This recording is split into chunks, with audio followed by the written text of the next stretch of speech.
True public service does not move in isolation. It is a shared journey. Across Luzon, the Office of the Vice President has worked hand in hand with dedicated organizations and local agencies to ease daily burdens, fuel local livelihoods, and uplift the youth.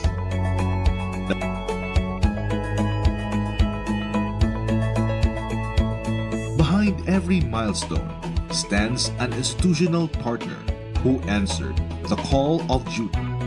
Today, we honor your unwavering commitment, the true enablers of transformation. In the heart of our bustling transit lines, our partners provide a lifeline for everyday commuters. The point that the commuters request for more routes, I think it says a lot that it's a successful project. By providing free transport, we're helping commuters not only to spend less, but to help them to get from point A to point B. We are in the service industry by providing transportation service, and by partnering with OVP, it just widened the scope of helping the Filipino. Malaking tipid. Ngayon nga, siyempre, pag may extra ako, yun, nakakabili ako ng sasalubong, may pambiling bigas, ganyan, tapos dinatabi ko yung iba. Kaya malaking bagay yung talagang ng BP bus dahil nakakatipid kami sa trip nito. Napakaliwanag, maganda, maayos, malinis palagi. Malaking tulong talaga ang bus na to, lalo sa amin na commuter na umuwi sa malayong lugar, lalo sa Naik, kasi itong destinasyon niya, kaya tinatangkilik namin. In times of unforeseen calamities and disasters, our partners swiftly mobilize to deliver life-saving assistance, ensuring that aid reaches affected communities with urgency, efficiency, and compassion when it is needed the most. Talaga yung willingness natin na talagang madala yung mga goods, pamimigay doon sa mga nangangailangan, siguro to the help ng Panginoon talagang nakadire-diretso tayo at nakaraos ng wala man lang problema.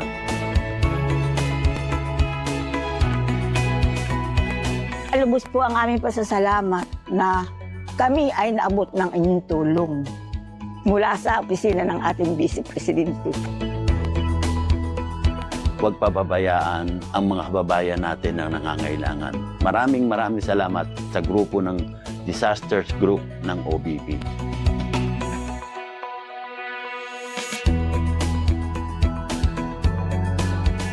Malaki ang impact nito. Unang-una, nag-decrease yung absenteeism ng mga bata.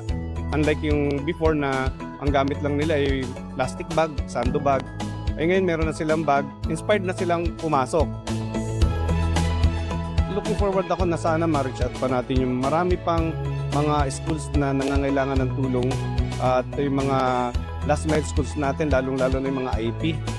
Kami po ay nagpapasalamat sa lahat ng tumutulong sa OVP. Sila po yung nagiging tulay lang po namin upang mahanap at mabigyan ng mga kagamitan ang ating mga mag-aaral.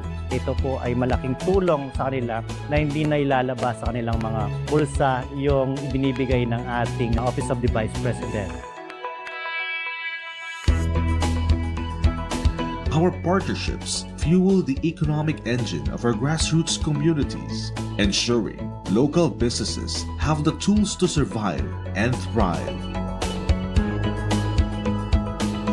Our MSMEs are the backbone of our economy. Ibig sabihin, sila yung pinakamalaki yung contribution dito sa ating ekonomiya dito sa Pilipinas. Napakaganda nung kumbaga dynamics between the offices kasi kumbaga kami yung panimula, OVP yung tatapos doon sa cycle of intervention, and through the assistance ng OVP, mabibigyan sila ng capital to finally implement yung kanilang mga business models in mind at maging reality. Malaking tulong sa akin yung OBP kasi yung machine na na-provide ko dahil sa kanila, talagang kailangan ko siyang pag-ipunan ng ilang months bago ko siya ma-acquire. Instant dito sa OBP, na-acquire ko agad siya. Mas nakaluwag-luwag dahil dito sa OBP. Tapos yung dagdag pa doon, yung production ko talagang bumilis siya. Malaking naging tulong sa akin yun. Bumili po ako ng electric pump. Dati po kasi sir, gumagamit ako ng pang-spray ba ng pampalay. Buhat-buhat ko yun, pinang-spray ko.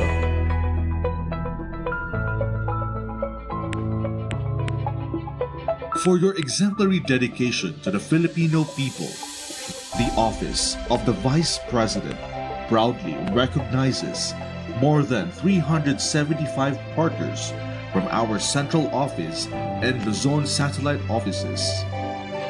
To all our institutional partners and awardees in Luzon, congratulations! Thank you for showing up. Thank you for making transformation visible. Mabuhay kayong lahat!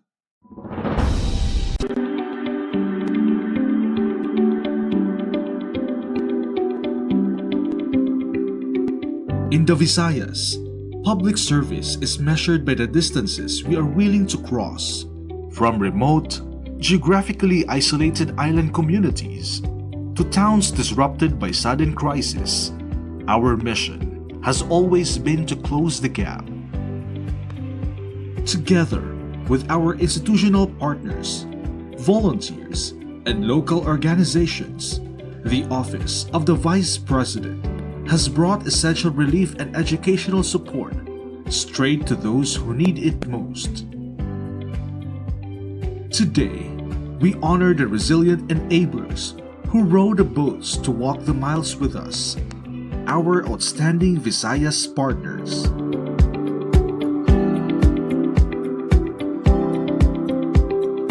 GIDA, or geographically isolated and disadvantaged areas, present daily hurdles for the youth, but through collaborative manpower, education becomes accessible even to the farthest islands.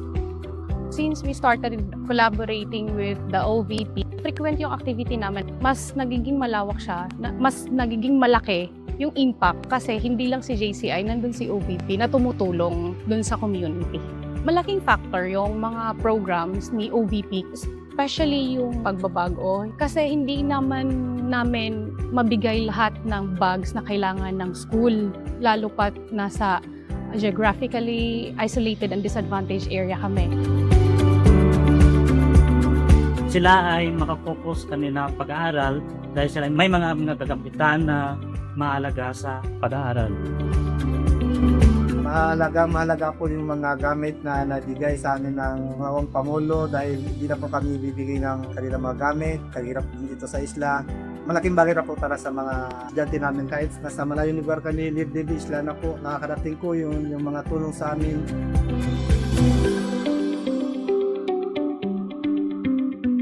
When unexpected disasters strike, from raging fires and volcanic ashfall to seismic tremors, our swift communication with local responders ensures immediate sustenance lands directly in the hands of survivors. A partnership with OBP, after there's a fire, nagko-coordinate kami sa kay OBP office. So sila magpadala relief assistance together with the Amity para sa mga fire victims. It will be a continuous partner. Mahirap talaga, ma'am. Wala talaga kami pinagkukunan ng kabuhayan namin doon. Ay, sobrang laki na po yun, ma'am. 25 kilos yun. Malaking tulong na po yun sa amin. Ang dakong tabang ni kay, siyempre, pagkaon ko din sa amo, tubig. Ang ana ramang doon ay kinahanglan namo. Ang pinaka-importante, pagkaon yun. Kaya uban mga tindahan gani, sarado po man gani.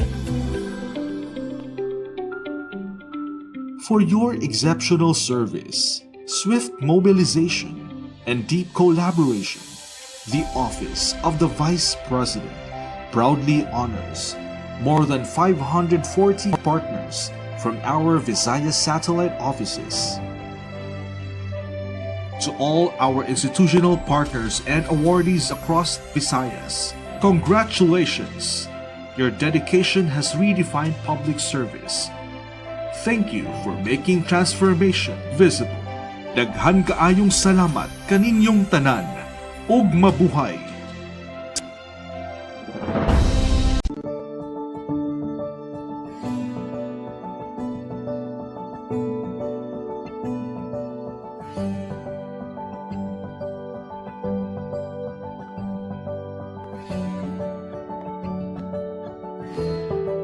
In Mindanao, public service is a commitment to unity, sustainability, and deep cultural respect. While the journey toward reaching every underserved community continues, our institutional partners have chosen to extend their hands to ensure help goes further. Today, we shine the spotlight on our exceptional Mindanao partners who help us reach the unreached. True public service recognizes and respects the unique cultural identities and urgent emergency needs of every community, fostering an environment of absolute equity. Mula po sa Ramadan Box, kung saan po tayo nagsimula, nagtuloy-tuloy na po, no? Nandyan na po yung mga maraming klaseng asistensya. Gusto ko rin pong ma-highlight yung mangrove initiatives natin. Pinapakita lang po ng OVP na wala po silang gustong barangay na maiwan o komunidad na maiwan. Dahil lahat gusto nila kasama sa pagbabago, kasama nating pag-angat. At kayo lang po ang nagbigay ng kapantayan sa amin dahil binigay niyo po sa amin yung mga services na hindi nabibigay ng ibang ahensya sa amin.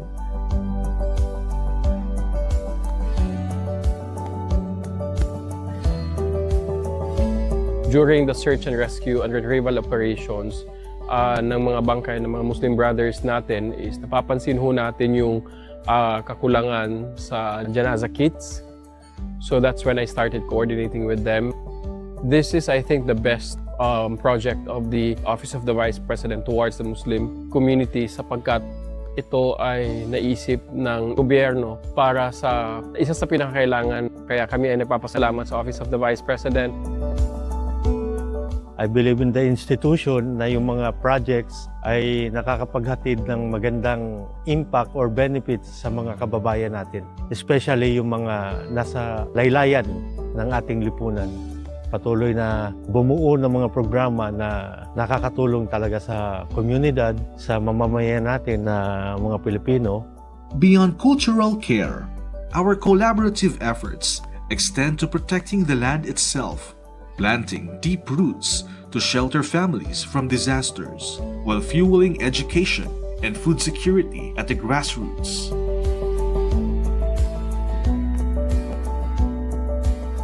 Dito napili namin in behalf sa mga barangay official. Ito kasi yung laging umaakyat yung ilog. Pinili namin seedlings is Nara and Mahogany. Matibay na mga puno yan, pang ng mga baha, mga landslide. Malaking pasasalamat namin sa tree planting, isang halimbawa dito sa community namin.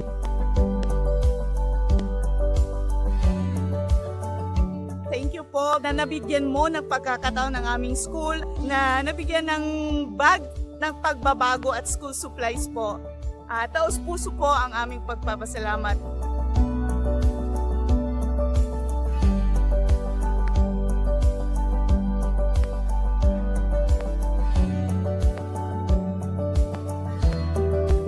Dako ng tabang sir. Isa ka dyan nakasimana or moduha ba? Daghan salamat sa imong gihatag namong food pack.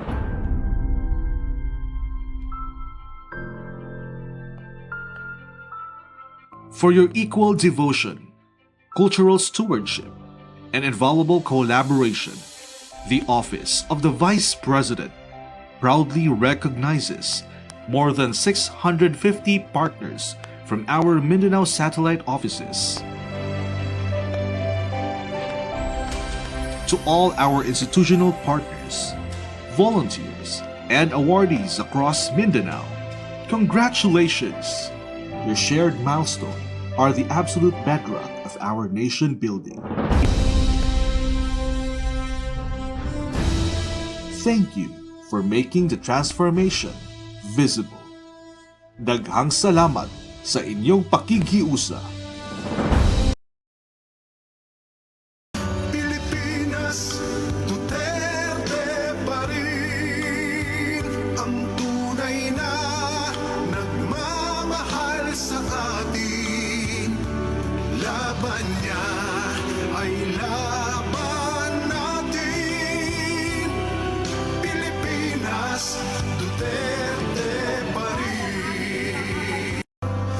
Pilipinas, Duterte pa rin ang tunay na nagmamahal sa atin. Laban niya ay laban natin. Pilipinas, Duterte pa rin. Pilipinas, Duterte pa rin ang tunay na nagmamahal sa atin. Laban niya ay laban